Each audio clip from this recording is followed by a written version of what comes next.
Hi. അപ്പോൾ ഞാൻ ഇപ്പോൾ വന്നിട്ടുള്ളത് വേറെ ഒന്നുമല്ല. നമ്മൾ ഈ രാത്രിയിൽ ഞാൻ സൈക്കിളിലാണ്. അപ്പോൾ ഇന്ന് ശോഭ സിറ്റിയിൽ കേക്കരചാരി എന്ന് പറഞ്ഞുള്ള സിനിമ കണ്ടിട്ട് വരാണ്. അപ്പോൾ ഈ റോട്ടിലുള്ള ഈ കല്ല് കണ്ടോ, ഈ കല്ല് ഓക്കെ. അപ്പോൾ ഇതുപോലത്തുള്ള കല്ലുകൾ ഇപ്പോൾ ശോഭ സിറ്റിയുടെ മുന്നിലാണുള്ളത്. അതേപോലെ തന്നെ ഇങ്ങോട്ട് നോക്കുകയാണെങ്കിലും ഒരുപാട് കുഴികളൊക്കെ കാണാം കേട്ടോ. കുഴികൾ എന്ന് പറഞ്ഞിട്ടുണ്ടെങ്കിൽ വലിയ കുഴികളാണ്. അപ്പോൾ ഈ ഗർഭിണികൾ, ഈ പറഞ്ഞ പോലെ എന്താ പറയുക, ഈ പാവപ്പെട്ട ആൾക്കാർ പറഞ്ഞ പോലെ പോകുമ്പോൾ എന്ന് പറഞ്ഞിട്ടുണ്ടെങ്കിൽ ആ കുഴികളിൽ വീണിട്ട് ചിലപ്പോൾ അവർക്കൊക്കെ ഒരുപാട് ഫിസിക്കലായിട്ടുള്ള ബുദ്ധിമുട്ടുകൾ ഉണ്ടാവും. ഇപ്പോൾ സഞ്ജി ടെക്കിക്കെതിരെ നിങ്ങൾ എടുത്തിട്ടുള്ള തീരുമാനമൊക്കെ നല്ലതാണ്. ഗണേഷ് സാർ താങ്കളോട് കൂടിയിട്ടാണ് പറയുന്നത്. അപ്പോൾ ഈ വാഹനങ്ങൾ ഓടിക്കുന്ന ആൾക്കാർക്ക് ഈ പിഴ കൊടുക്കുന്നത് പോലെ ഇതുപോലെയുള്ള കാര്യങ്ങൾ മര്യാദയ്ക്ക് ചെയ്യാതെ നോക്കി നടക്കാതെ ഇരിക്കുന്ന ആൾക്കാരുണ്ടല്ലോ, അവർക്കും കൂടി പിഴ കൊടുക്കണം. നിങ്ങൾ വന്ന് നോക്കണം. തൃശ്ശൂര് ആ ചേലൂര് എന്താ പറയുക, ആ ഫ്ലാറ്റിന്റെ മുന്നിലുള്ള റോഡൊന്ന് വന്ന് നോക്കണം. വലിയ വലിയ കുഴികളാണ്. ആ മറ്റേ ജൂബിലി മിഷൻ ഹോസ്പിറ്റലിന്റെ അവിടേക്ക് പോകുന്നിടത്താണ് ഈ വലിയ കുഴികളുള്ളത്. അപ്പൊ ഇതൊന്നും നികത്താതെ ഈ മറ്റേ എന്താ പറയാ, പാവങ്ങളിൽ നിന്ന് പിടിച്ചു പറിക്കാനായിട്ടുള്ള ഒരു സംഭവം മാത്രമാവരുത്. എന്തായാലും ഇപ്പോൾ നടത്തിയിട്ടുള്ള കാര്യങ്ങൾ വളരെ അഭിനന്ദനാർഹം തന്നെയാണ്. പക്ഷെ ഇതുപോലത്തുള്ള കാര്യങ്ങൾക്കും കൂടിയിട്ട് ഇവിടെ നടപടി വേണം എന്നാണ് പറയുന്നത്. സാധാരണക്കാരനെ ബുദ്ധിമുട്ടിക്കുന്ന, ഗതാഗതം സുഗമമല്ലാതാക്കുന്ന റോഡുകൾക്കെതിരെയും കൂടി ഇവിടെ നടപടികൾ വേണം. ഓക്കെ, എന്തായാലും സഞ്ജു ടെക്കിക്കെതിരെ എടുത്തിട്ടുള്ള തീരുമാനത്തിൽ വളരെയധികം അപ്രിഷ്യേറ്റ് ചെയ്യുന്നു.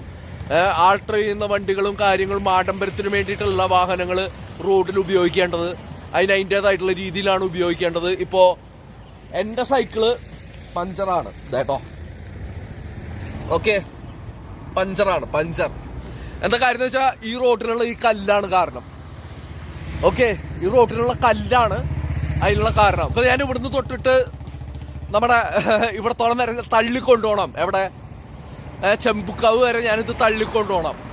അപ്പോൾ ഇതിനുള്ള നഷ്ടപരിഹാരം ഇവിടുത്തെ ഗതാഗത വകുപ്പ് എനിക്ക് തരുമോ? ഇല്ല. ജനങ്ങളുടെ ഭാഗത്ത് തെറ്റുണ്ടെന്നുണ്ടെങ്കിൽ ഫൈൻ ഈടാക്കാനായിട്ടുള്ള സംഭവങ്ങളുണ്ട്. അപ്പോൾ നമ്മളെ പോലെയുള്ള ആൾക്കാർക്ക് പ്രശ്നങ്ങൾ വരുമ്പോൾ ഇവിടുത്തെ ഗതാഗത വകുപ്പ് ഞങ്ങൾക്ക് വേണ്ട ഫണ്ട് തരും. നാളെ ഈ പഞ്ചർ അടയ്ക്കാനുള്ള ഫണ്ട് തരുമോ? അല്ലെങ്കിൽ ടയർ മാറ്റേണ്ടി വരാണെങ്കിൽ ടയർ മാറ്റാനുള്ള ഫണ്ട് തരുമോ? ഇല്ലല്ലോ. അപ്പൊ ജനങ്ങൾ എന്ന് പറയുന്നത് ജനങ്ങൾക്ക് വേണ്ടി നിർമ്മിച്ചിട്ടുള്ള ഗവൺമെന്റ് ആണിത്. ബഹുമാനപൂർവ്വം തന്നെ ആ ഗവൺമെന്റിനോട് പറയുന്നു, ഞങ്ങളുടെ ബുദ്ധിമുട്ടുകൾക്ക് വേണ്ടിയിട്ടുള്ള ഫണ്ട് നിങ്ങൾ പ്രൊവൈഡ് ചെയ്യൂ. ഞങ്ങൾക്ക് ഉണ്ടായിട്ടുള്ള നഷ്ടങ്ങളുടെ ഫണ്ട് നിങ്ങൾ പ്രൊവൈഡ് ചെയ്യൂ. ശോഭ സിറ്റിയുടെ അവിടെ ഉള്ള റോഡിന്റെ വലിപ്പത്രയ്ക്കേ ഉള്ളൂ. വലിയൊരു വാഹനം വന്നു കഴിഞ്ഞാൽ ഈ സൈഡിൽ കൂടെ പോകണം, ഈ കല്ലിന്റെ ഇടയിൽ കൂടെ പോകണം. വണ്ടികൾക്ക് തേയ്മാനം കാര്യങ്ങളൊക്കെ സംഭവിക്കുന്നുണ്ട്. സാധാരണ ജനങ്ങളുടെ, പൗരന്മാരുടെ പ്രശ്നമാണിത്. ഇതും കൂടി ഒന്ന് നോക്കി കാണണം. ഇതിന് പരിഹാരം കണ്ടെത്താൻ കഴിയുമോ? നാളെ കണ്ടെത്താൻ കഴിയുമോ? ഇതുമൂലം പ്രശ്നങ്ങൾ അനുഭവിക്കുന്നവർക്ക് നഷ്ടപരിഹാരം കൊടുക്കാൻ തയ്യാറാണോ? ഈ കുഴി ഒന്ന് കാണുതാ. ഈ കുഴിയിൽ വീണ് കഴിഞ്ഞിട്ടുണ്ടെങ്കിൽ ഒരാൾ ചാവാനുള്ളതുണ്ട്. നഷ്ടപരിഹാരം എന്ന് പറഞ്ഞുള്ള സംഭവത്തിന് കിട്ടുമോ സുഹൃത്തെ? കിട്ടോ? അതെ, ഒരു കുട്ടിയുടെ ബാഗും കാര്യങ്ങളും വീണു അവിടെ കുഴിയിൽ വീണിട്ട്. നഷ്ടപരിഹാരം എന്ന് പറഞ്ഞിട്ടുള്ളത് ജനങ്ങൾക്ക് കിട്ടില്ല. ജനങ്ങളുടെ നഷ്ടങ്ങൾ മൊത്തം സഹകരിച്ച് മുന്നോട്ട് പോകണം. ഗവൺമെന്റ് ഉണ്ടാക്കുന്ന നഷ്ടങ്ങള് ജനങ്ങൾ സഹകരിക്കണം.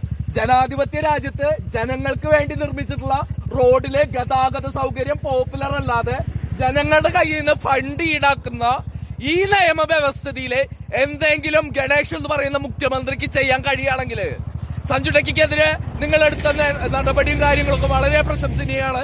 അതിനൊന്നും കുറ്റപ്പെടുത്തുന്നില്ല. പക്ഷെ ഇതിനെതിരെ ജനങ്ങൾക്ക് വേണ്ടിയിട്ട് നിങ്ങൾക്ക് ഇവിടെ എന്തെങ്കിലും ചെയ്യാൻ പറ്റുമോ? ഈ കുഴിയിൽ വീണ ആള് ചാവും, ഉറപ്പാണ്. അമ്മാതിരി കുഴിയാണ്. ഈ റോട്ടിൽ കൂടെ വലിയൊരു വണ്ടി വന്നു കഴിഞ്ഞാൽ സ്കൂട്ടിക്ക് കടന്നു പോകുമ്പോ ആ വണ്ടിക്ക് ഉണ്ടാവുന്ന തേയ്മാനത്തിന് നഷ്ടപരിഹാരം കൊടുക്കാൻ തയ്യാറാണോ?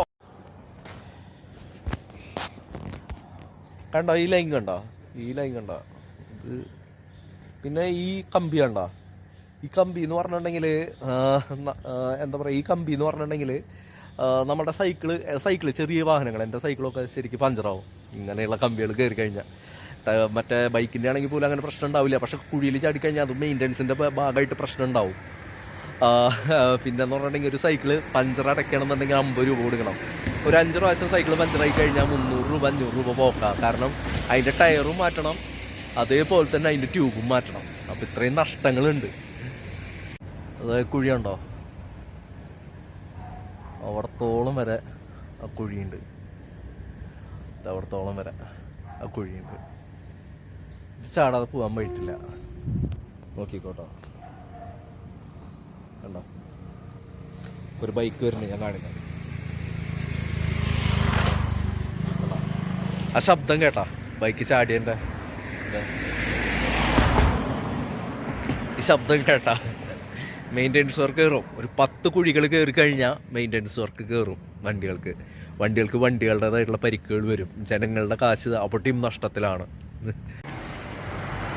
അപ്പോൾ ഇത് പാട്രാക്കിൽ പാലത്തമ്മിയുള്ള പരിക്കാണ്. എൻ്റെ സൈക്കിള് പഞ്ചറാണ്. അതായത് ഗതാഗത മന്ത്രിയായിട്ടുള്ള ഗണേഷിനോട് എനിക്ക് പറയാനുള്ളത് ഇത്രയ്ക്കേ ഉള്ളൂ. ഇന്നെനിക്കുണ്ടായിട്ടുള്ള നഷ്ടം, എൻ്റെ ഉറക്കം നഷ്ടപ്പെട്ടു.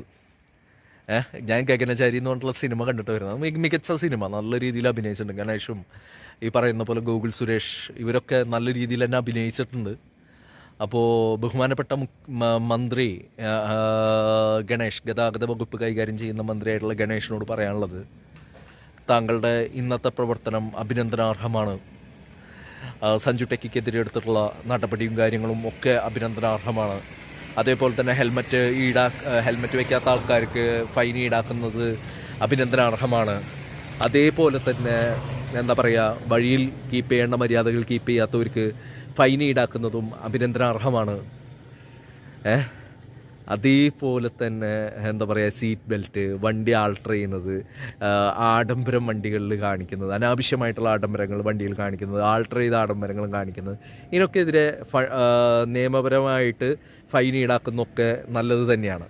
പക്ഷെ ജനങ്ങൾക്ക് ഉണ്ടാവുന്ന ബുദ്ധിമുട്ടുകൾക്ക് അതിനേത് രീതിയിലാണ് പരിഹാരം ഉണ്ടാക്കുന്നത്? ഇതിലൂടെ പോകുന്ന വാഹനങ്ങൾ അപകടത്തിൽപ്പെടാനുള്ള സാധ്യതകൾ ഈ കുഴികളിലും കാര്യങ്ങളിലും ഉണ്ട്. ഇതിലൂടെ ഒരു ആംബുലൻസ് പോവുകയാണെങ്കിൽ അപകടങ്ങൾ ഉണ്ടാവാൻ സാധ്യതയുണ്ട്. ഏറ്റവും കൂടുതൽ അപകടങ്ങൾ ഉണ്ടാവുന്നത് ബൈക്ക് യാത്രികർക്കാണ്. ഈ സൈഡിലുള്ള തിട്ടുകളൊക്കെ വളരെ ഹൈറ്റിലാണ് കിടക്കുന്നത്. ആ തിട്ട് ചാടാതെ ഒരു ബൈക്ക് യാത്രികനും പോകാൻ കഴിയില്ല. കുഴികളിൽ വീഴാതെ, ശോഭ സിറ്റി തൊട്ട് ചെമ്പുക്കാവ് വരെ ഒരു കുഴിയിലെങ്കിലും വീഴാതെ അവന് പോകാൻ കഴിയില്ല. വണ്ടികൾക്ക് മെയിൻ്റെനൻസ് വരുന്നുണ്ട്. ഓക്കെ, അപ്പോൾ ഇതിലെന്താണ് പരിഹാരം എന്ന് വെച്ച് കഴിഞ്ഞിട്ടുണ്ടെങ്കിൽ, ഗതാഗത വകുപ്പ് കൈകാര്യം ചെയ്യുന്ന ഒരു മന്ത്രി എന്ന നിലയിൽ താങ്കൾക്ക് കീഴെ ഇതിൻ്റെ എന്താ പറയുക, മെയിൻ്റെനൻസ് വർക്കുകൾ കറക്റ്റായിട്ട് നടത്താത്ത ആൾക്കാരുണ്ടല്ലോ, അവർക്കെതിരെ കറക്റ്റായിട്ടുള്ള നടപടികൾ എടുക്കണം. അവരുടെ ഫൈൻ ഈടാക്കണം. അത് ജനങ്ങൾക്ക് വിഭജിച്ച് കൊടുക്കണം.